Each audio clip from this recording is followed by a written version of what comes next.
Okay. Clear the mechanism. 2 years ago, I stood up here to speak to the boys of Salisbury. Some of you may have been present. Well, I do not mind standing in front of a classroom full of students, or even announcing a football and hockey games. Doing this creates a great deal of angst, so much so that I usually feel physically ill. Years ago, when I taught at another school, all faculty were required to do 2 chapel talks per year. Needless to say, as a 20-something-year-old, my level of anxiety was off the charts. I'll do my best to hold things together this morning. If I get really nervous, I'll just think of Mr. Curtis's socks. He's got Albert Einstein sunglasses on right now.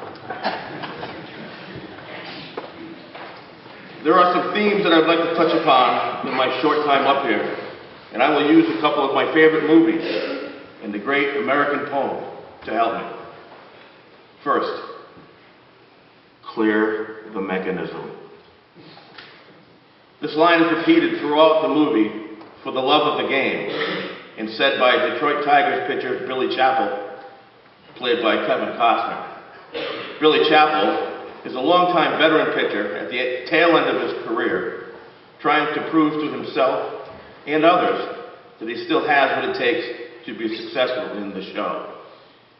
One of my favorite parts in the movie is when he becomes aware of all the sounds in the stadium, the screaming fans, the hot dog vendors, the pompous, loudmouth, what else, Yankee shirt and hat wearing fan, members of the opposing team, etc. After becoming aware of his surroundings, he says the words, clear the mechanism. And then all at once he hears nothing. He is totally focused on his catcher. Clear the mechanism means to remove distractions and focus on the things that matter most, the things you can control. Not only does this apply to what a pitcher can do while he's on the mound, but this principle also applies to your life. Sometimes life can spiral out of control and feel overwhelming.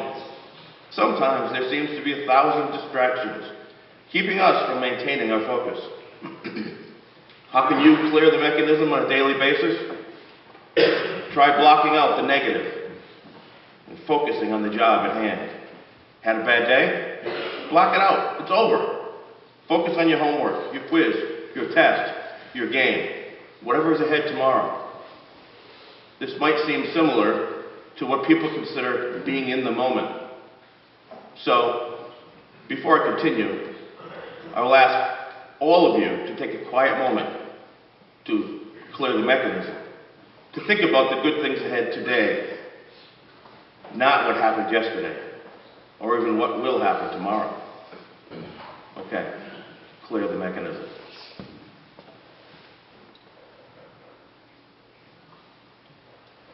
Try practicing this on a regular basis. See what happens. Did you know that there are 108 beads in a Buddhist rosary and 108 stitches in a baseball? Just thought I'd throw that out there. I know there's got to be some kind of allegoric or symbolic relationship there. I don't know which. I'm a math teacher. You'll have to ask an English teacher. Baseball is my favorite sport, my favorite thing to watch on television as well as live and in person. It's the glue that has kept my family together since I was a little boy. My relationship with my father has not always been a smooth one, but even on those occasions when we don't have anything meaningful to say to each other, there's always baseball. We can talk baseball forever.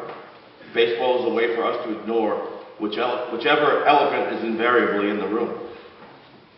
Mrs. Mandigo loves baseball. It's one of the countless things I love about her.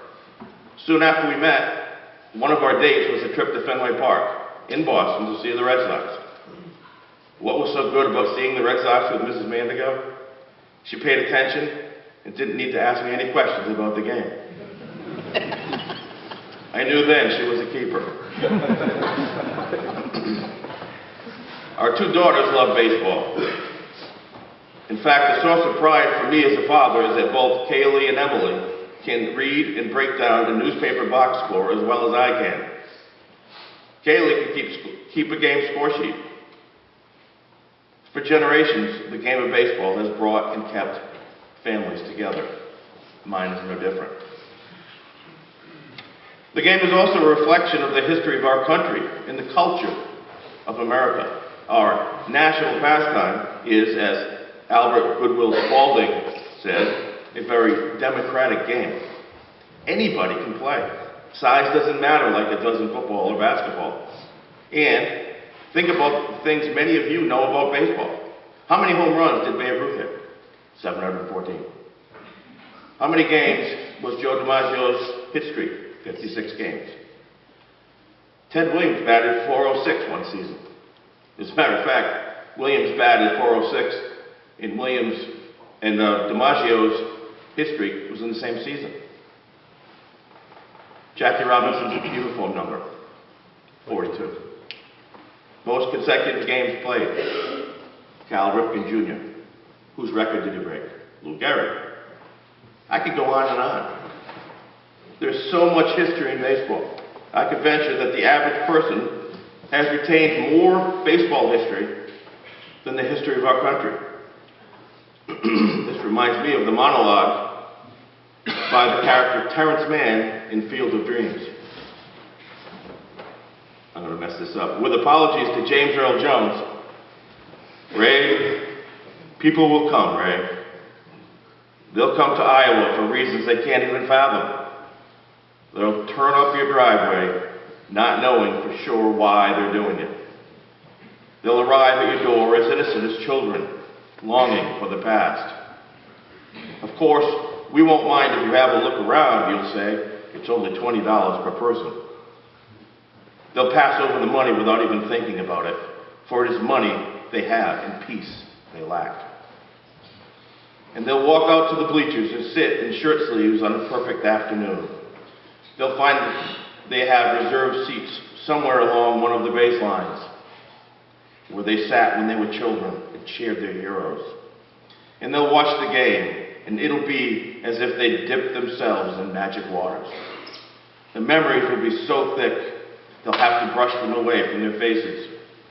The one constant through all the years, Ray, has been baseball. America has rolled by like an army of steamrollers.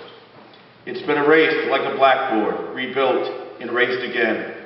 But baseball has marked the time. This field, this game, is part of our past, Ray. It reminds us of all that was once good, and it could be again. Oh, people will come, Ray. People will most definitely come. The famous poem, Casey at the Bat, a ballad of the Republic sung in the year 1888. It's an impossibly long title. We just think of it as Casey at the Bat. Was published on June 3rd, 1888 in the San Francisco Examiner. The author, Ernest Lawrence Thayer, titled his poem a ballad or love song. Not only was it an ode to the sport of baseball, but served as a ballad to the Republic in 1888. In other words, it sang the praises of American culture. I first heard it in the Little Theater at the National Baseball Hall of Fame and Museum in Cooperstown, New York, during a day trip my brother and I took with our father and our uncle and a cousin. I couldn't have been more than 8 or 9 years old at the time. It must have been 1970, 1971. Yet I have not forgotten all the exhibits in the museum and the splendor of the Hall of Fame. Most of all, I remember how my dad was moved by the whole experience. I could tell how important it was to him to have brought his 2 oldest sons on what really must have been a pilgrimage for him. Anyway, the text of the poem is filled with references to baseball, as it was in 1888, which in many ways is not far removed from today's game. The poem summarizes much of the appeal of baseball, including participation of the crowd. I have since been to the Hall of Fame at least 8 times. I urge each of you to make that trip. Casey at the Bat is the perfect image of the mistake of overconfidence and arrogance in the face of disaster. In the poem, Casey doesn't even swing at the first 2 pitches. He's so sure he'll hit a home run when he does swing. Then, of course, he misses completely. If the poem has a moral, it's swing away every chance you get. You might not get another one. How does this pertain to each of you? Well, we are here with only a few short weeks left in the school year. If you haven't taken a swing at anything yet this year, maybe it's time. Don't let the year pass you by. Don't leave the hilltop with any regrets. Swing away. So here it is. The outlook wasn't brilliant for the Mudville 9 that day. The score stood 4-2 with but 1 inning left to play. Then, when Cooney died at first and Barrows did the same, a sickly silence fell upon the patrons of the game. A straggling few got up to go in deep despair. The rest clung to that hope which springs eternal in the human breast. They thought, if only Casey could get but a whack at that. We put up even money now with Casey at the bat. But Flynn preceded Casey, as did also Jimmy Blake. And the former was a Lulu, and the latter was a cake. So upon that stricken multitude, grim melancholy sat, for there seemed but little chance of Casey's getting to the bat. But Flynn let drive a single to the wonderment of all, and Blake, the much despised, tore the cover off the ball. And when the dust had lifted, and the men saw what had occurred, there was Jimmy safe at second and Flynn a hugging third. Then from 5,000 throats and more there rose a lusty yell. It rumbled through the valley, it rattled in the dell. It knocked upon the mountain and recoiled upon the flat, for Casey, mighty Casey, was advancing to the bat. There was ease in Casey's manner as he stepped into his place. There was pride in Casey's bearing and a smile on Casey's face. And when, responding to the cheers, he lightly doffed his hat, no stranger in the crowd could doubt 'twas Casey at the bat. 10,000 eyes were on him as he rubbed his hands with dirt. 5,000 tongues applauded when he wiped them on his shirt. Then while the writhing pitcher ground the ball into his hip, defiance gleamed in Casey's eye.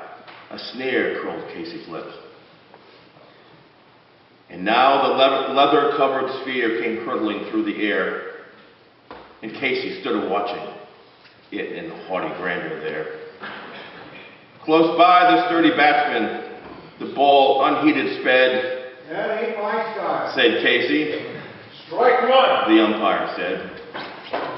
From the benches black with people, there went up a muffled roar, like the beating of the storm waves on a stern and distant shore. Kill him! Kill the umpire! Shouted someone on the stand, and it's likely they'd have killed him had not Casey raised his hand. With a smile of Christian charity, great Casey's visage shone. He stilled the rising tumult. He bade the game go on. He signaled to the pitcher, and once more that spheroid flew. But Casey still ignored it, and the umpire said, "Strike two!" Fraud! Cried the maddened thousands, and echoed answered fraud. But one scornful look from Casey in the audience was odd. They saw his face grow stern and cold. They saw his muscles strain, and they knew that Casey wouldn't let that ball go by again. The sneer is gone from Casey's lip. His teeth are clenched in hate. He pounds with cruel violence his bat upon the plate. And now the pitcher holds the ball, and now he lets it go. And now the air is shattered by the force of Casey's blow. Oh, somewhere in this favored land the sun is shining bright. The band is playing somewhere, and somewhere hearts are light. And somewhere men are laughing, and somewhere children shout. But there is no joy in Mudville. Mighty Casey has struck out. Thank you.